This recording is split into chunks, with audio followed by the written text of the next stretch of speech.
Let's talk some more earnings here to help us set up the conversation and give us something here, Kev, is TD Ameritrade Network contributor Jenny Horn.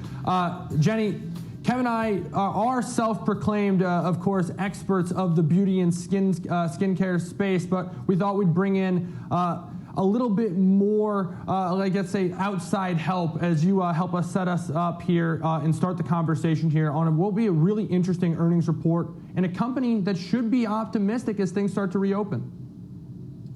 Yes, and I do just have a small hunch I might know a little bit more about makeup than the two of you. And I think I'm actually an outlier because most people I talk to haven't put on makeup in a year. And of course, I have been putting on makeup, to see you all. So I'm, unusual in that sense. But Ulta is actually down about 0.5% today ahead of their first quarter report, which will be today post-market.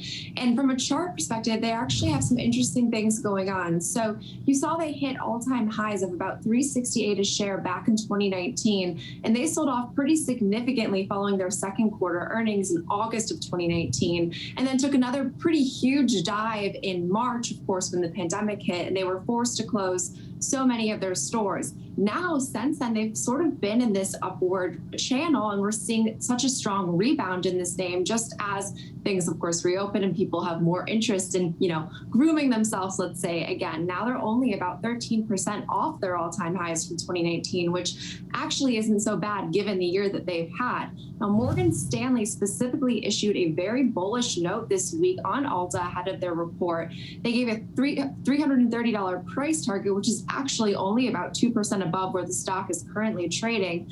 And they said that Ulta is expected to hit a period of pretty easy comps due largely to some of this pent-up demand and wallet share revisions working in its favor. Now, they did maintain their equal weight rating due to some uncertainties with the timeline, but they're positive long term. And then last week, we got an upgrade from JP Morgan. They raised their price target to $357 a share, and then UBS actually has one of the highest price targets I've seen at $380 a share, which would be about $12 above Ulta's all-time high. Now, when we look at this first quarter report, analysts are expecting earnings of about $196 a share, which would pose a pretty sizable recovery from its losses of $139 a share reported last year, and revenue of about $1.6 billion, which would be up about 40% year over year. And now, like the analyst mentioned, comparable sales are expected to rise almost 40% year over year for this quarter.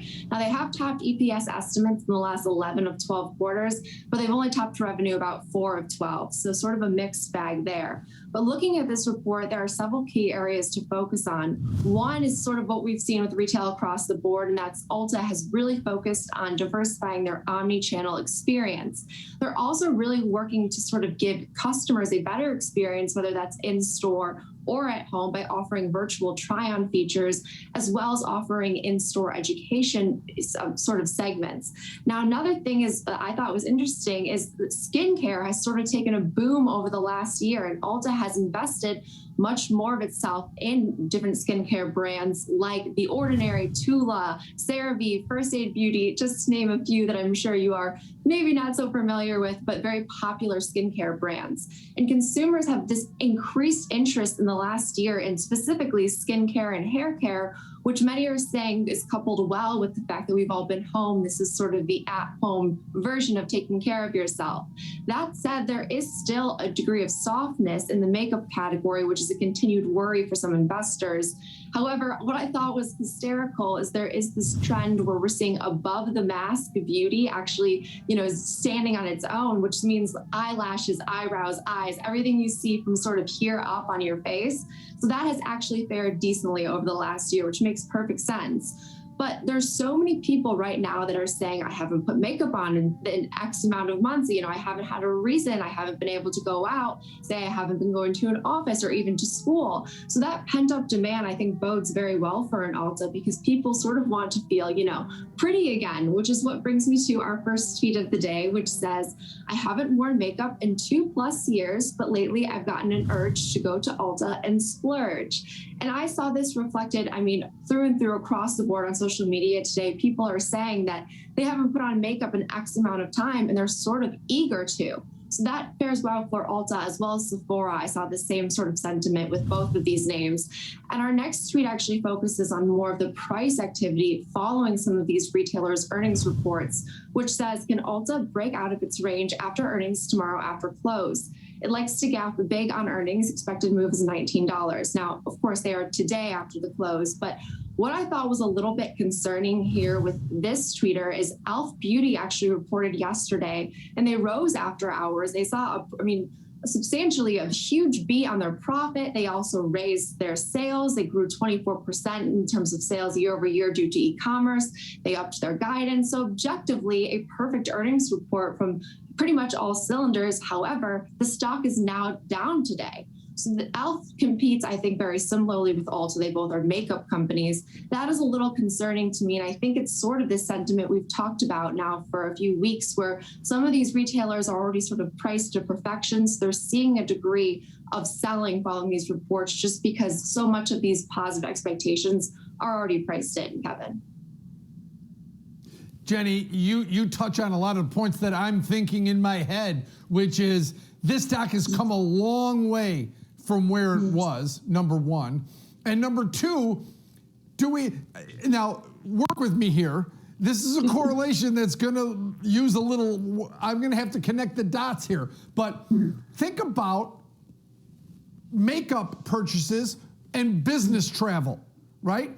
Two things that probably aren't gonna come back as quickly as everyone would like. Because even though people are planning to go back to the office, they're not there yet, right? They're not going back just yet, and though people are buying more, they're probably not buying the amount that they were before. So you just stated what my gut feeling is about Ulta, that the stock has recovered an enormous percentage, and it's doing much better, and it's a healthy company, but the stock may have run too far for the overall economic experience that they're having. So I'm a little worried about the price of this stock moving into their earnings event, that they could have fabulous numbers and the stock still not go up. That's my fear, Jen. Yeah, and Kev, stock back through the 50-day moving average after spending a little bit of time below it as well. So that's interesting. Some levels to kind of keep our eyes on too. But Jenny, great setup here for us. Thanks for joining us as always. We'll look forward to talking to you again soon. Let's welcome in the co-founder of LikeFolio.com, Landon Swan. So Landon, jokes aside in terms of our knowledge of the products, we do know about these different companies and where they fall into the space. So Ulta, a little bit more of a whole kind of realm of products, has the drugstore products, has the high-end products. Sephora, a little bit more on the higher end side. Ulta, partnerships with Target. So you start looking at kind of the realm at which its customer base can fall. Of course, huge e-commerce presence as well. Ulta's really going to capture more. Sephora's got a very targeted market, even though we have talked about kind of the Kohl's partnership being a little bit head-scratching at times. Ulta certainly is trying to capture all consumers. And we know mask wearing, staying at home, stuff like that has weighed on the makeup segments, but maybe things like skincare have picked up a little bit. Maybe things like hair care have picked up a little bit as well. So, Lana, where do things sit now as we project forward and start thinking about reopening that isn't going to happen all at once everywhere, but sort of slowly but surely all across the world? Right. Yeah, I think that's a great point. And, just to start it off, I love the idea of a woman doing makeup from here to here. That's fantastic. And just skipping everything down here because of the mask. I'd never thought about that, but that's probably a reality for many.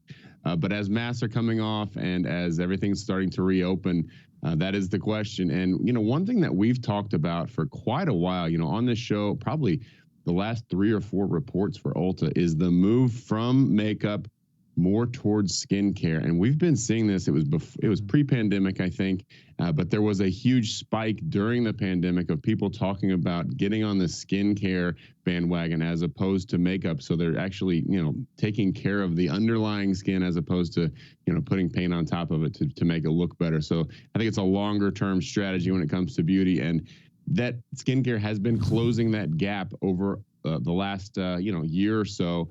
It almost got there when it comes to skincare versus makeup. It almost got there right in the middle of the pandemic. It's that both of them have pulled back, but skincare is still sort of flat or gaining ground, whereas makeup mentions are losing ground. So I think there's a movement away from makeup, more towards skincare. And I think that's really important because Ulta, obviously they recognize that, and they're taking the steps that are required to move towards that market. But they do have a ton in makeup, and of course it's not going away anytime soon. But when you look at what purchase intent's doing for Ulta, it's down. It's it's struggling ever since the pandemic. It's not getting back there yet. Obviously, there's a lot of forward-looking nature to this, and so it's all about will people jump back in, putting makeup on, all that. But we're also showing that Ulta's losing ground to Sephora, and I think that's because they are perceived to be a higher quality product. But what's really interesting is that both of them have been losing market share to Target, especially when you look at skincare in particular. And so when you think about this partnership between Ulta and Target, it is just, in our opinion, our research team's opinion, a home run. They think that is just absolutely a fantastic move because Ulta's got about 1,200 stores, Target's got about 1,900 stores, and the rollout's going to be slow. I think they're starting with 100 this year, and they're going to start rolling them out to more and more depending on success. But you can see here, if you look at skincare, Target was near the bottom a few years ago, and Sephora was very high up on the list, and Target has now taken the lead over both of those. But you're going to get that Target Ulta team, so that little combo. So that's going to be very strong. So Target mentions on skincare up 40% year over year. The partnership is very strong. The Sephora Kohl's partnership is, again, you guys mentioned it's a head scratcher. I think the price points don't really align, but if you look at Ulta and Target, it just seems like great synergy. I mean, Ulta is able to get from that partnership same-day delivery through Ship. They're able to get an expanded retail footprint of people who are in the store. They're walking around. They say, oh, here's some stuff from Ulta. They don't have to make an extra trip to get that high-end product, whereas Target gets that people who want that higher-end product coming into the store. And obviously, people who are willing to pay more for makeup and skincare have a little bit more disposable income. That's great for Target. So it's a win-win. It's a great partnership. As far as this earnings report goes, our data is fairly neutral. That's always disappointing to me when I see that kind of number come up. It's right, it's like single digits when we talk about negative 100 to positive 100. We're in the single digits on Ulta. Pretty neutral, so we don't have a call on this one. I think I agree with Kevin that the stock is a little high. It's very close to all-time highs. I think it's 7 or 8% off all-time highs. So nothing on this report, but I would say that really the future success of this company is going to come down to how well this partnership with Target executes.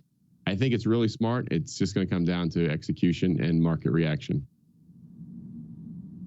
Landon, here's the good news from an options trading perspective. Neutral is an opinion, and it's an opinion that we can trade off of. So when you think of an opinion on Ulta, and I think you're right. I think the hyperbole when you look at Ulta going up, combining with Target and the way they're doing it. Remember, Ulta's going to train Target's employees, not have to add employees. You've just doubled the size of your company for almost no real money, right? I mean, that is just a home run, if not a grand slam. But they're not there yet. They're not doing that yet. And we have to trade this earnings cycle, right, is what we're trading right now. And there is a recovery, but there also isn't a recovery to the level that we're probably going to see in the future. And I think, your neutral call on Ulta, that fits my original thought on this company perfectly. Your data combined with Jenny Horn's data, that combines to make, I've always said, bullish is an opinion, bearish is an opinion, neutral is an opinion. And I can trade off all three of those, Landon. Yeah. I would agree with you. And I would also say that, you look at the market maker move, I think it's around 5%, something like that. The only thing that scares me is that they've had some pretty big moves in the past. I think the last quarter was around 9%. Of course, that was a pretty big report in that they missed. Their CEO was stepping down. They had a lot of news coming in. So maybe 9% is not the norm, but it is a pretty good history of decent sized moves, whereas the market maker move is not huge right now. So I'm not sure the right way to play it. I'll leave that up to you, Kevin and Alex. But yeah, just I think that if you look at long term, you'll love this partnership with Target. Sephora they've got to be so jealous of this, because it's just, I think, a miss to go with Kohl's instead of Target. I think Target picked the winner here. And I think it really just comes down to how this partnership plays out over time. So for me, if they do sell off on decent numbers, that could be a good bullish opportunity long term on this initial report. Maybe there's a great way to play it neutral. I'm not sure with the expected move being where it is versus some of the moves in the past. I'll leave that up to you guys. I'd love to hear your thoughts on that. Good stuff. Landon Swan, the co-founder of LikeFolio.com. We'll leave it there.